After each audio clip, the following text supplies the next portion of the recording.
Oh, hey, I told you I'd call you back. As you can tell by the title of this video, I find myself asking a question that I think people don't always say out loud. And that is, do I want children or do I actually want to be a parent? Because wanting children and wanting to be a parent are two completely different things. And I think most people never stop to actually ask which one they want. Most people think about parenting and they're thinking about the idea of children, family trips, holidays, family photos. But parenting is an entirely different conversation. So, if you watched my last video where I talked about reconsidering marriage as a Christian woman who's chosen to remain a virgin into my 30s, then you already know that one of the concerns I have about marriage is the reality that in most cases, the weight of the family and its dynamics falls primarily on the woman. Society expects that. Even in good marriages, even in healthy relationships, when children enter the picture, the woman is almost always the one carrying the greater load. That's physically, emotionally, logistically. So, naturally, if I'm questioning marriage, the next logical question becomes, do I even want kids? Because part of what informs that question is this. I personally have experienced divorce as a child, and children don't experience divorce on paper. They live in the fragments of it. And that's just not something I desire, to repeat with a child of my own. And I think the reason this question feels almost taboo is because culturally we are taught that wanting children is just the default setting. Like, get in here, join the club. You're normal. And I think sometimes, especially in the church, we spiritualize that expectation. People reach for scriptures like be fruitful and multiply, as if every life must be measured by reproduction. I don't believe fruitfulness is limited to just that. I think it's bigger than reproduction. You can be fruitful in purpose. You can be fruitful in service, in obedience. You can be fruitful in what God gave you to do here on this earth, in this life. A womb is not the only place life can come from. So I think another thing I hear people talk about a lot is breaking generational curses. And that's beautiful. Amen to that. But if we know that we are carrying generational trauma that we haven't fully healed from yet, maybe the most responsible thing we can do is pause before bringing another life into said cycle that we're still healing from. Breaking generational patterns, it takes an immense amount of self-awareness, healing, focus, and intentionality. I've watched grandparents, who thought they were entering their freedom in older age become reassigned to raising grandchildren or being on call indefinitely, still needed, still tied down, still carrying responsibilities that were supposed to be behind them. That's not something I desire. That doesn't seem fun to me. And so for me, part of why I wrestle with this, it really comes from my own upbringing. I was a parentified child, firstborn type A, which basically means that from a very young age, I took on responsibility that normally belonged to parents. I helped raise my three younger siblings. And when you grow up like that, something interesting happens. Like you've already experienced a version of parenting before you were ever given the choice. So now, at my big age, as an adult, I've spent the last several years doing the complete opposite work, unlearning, rediscovering myself, figuring out who I am outside of being responsible for people I didn't even bring into this world. And that journey naturally It's going to make you pause and ask whether you want to re enter a role that requires so much of you for so long. When you break free of something like that, it's very difficult to go back willingly.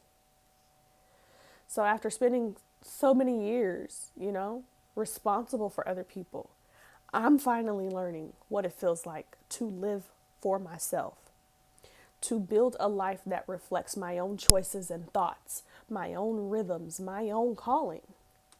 And that freedom is something I have had to fight for very hard. So if I were to become a parent one day, it wouldn't be because I wanted children. It would have to come from a deep and intentional willingness to step back into a life of responsibility and sacrifice and say, I want to be a parent. Because that's what parenting actually is.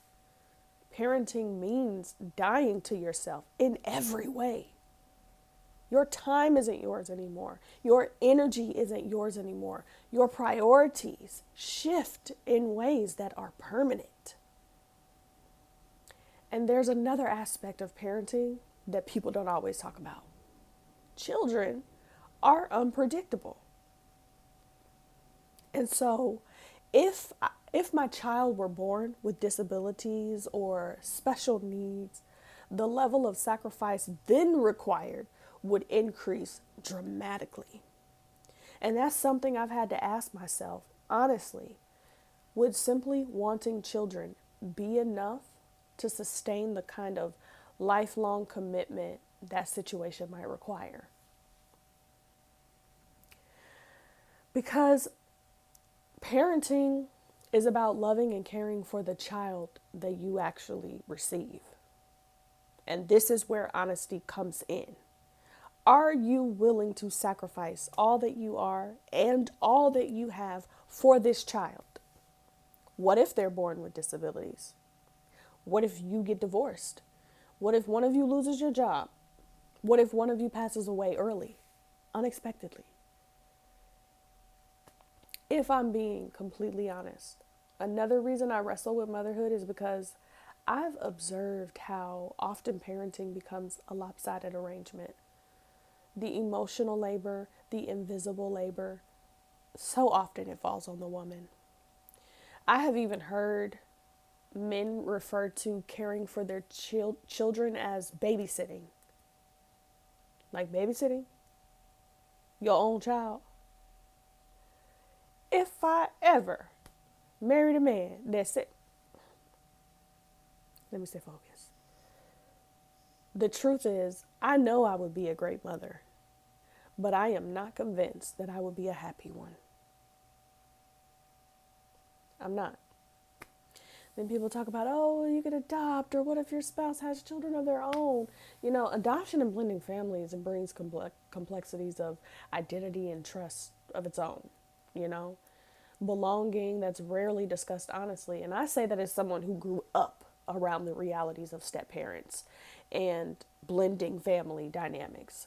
Love does not always develop automatically. Trust takes time, roles can feel unclear, and children end up caught in the middle of adult decisions they ain't never asked for. So I think it's more responsible to acknowledge that complexity than to experiment on some child's psyche, hoping that love will just appear one day. One day, I'm going to be able to love you and have the capacity to care for you unconditionally. And I think what makes this even more complex is the other day I was watching a video of parents reacting to their kids in sports, cheering them on and celebrating them, just fully showing up. And I started crying. I started crying because there's something so beautiful about that kind of support. And maybe part of that emotion came from knowing I never really experienced that in the same way. And yet, even in that, even wanting to get it right, where I feel like it was missed in my own life, still is not reason enough to bring a life into this world. A redo, if you will. Children should never be born solely to heal wounds that their parents never addressed. That's a heavy load, a heavy weight to bear. Wanting to rewrite my own story is not the same as being called to raise another human being. So, for me, the deeper question isn't simply, do I want kids? The deeper question becomes, am I truly called to be a parent? Because children deserve parents who are fully committed to that role, not parents who felt pressured into it, not parents who simply followed the cultural or religious script, but parents who entered that responsibility with opened eyes and a willing heart. And I think part of why this conversation is so complex is because of how much pressure the church places on legacy. But we're going to talk about that next time. In the meantime, I have chosen to be honest with myself and ask the question, do I actually want to be a parent? Or do I just want a baby? And I'm curious to know what y'all think. What do you have to say? All right, I'm going to call you back on the first Sunday, okay? I love you.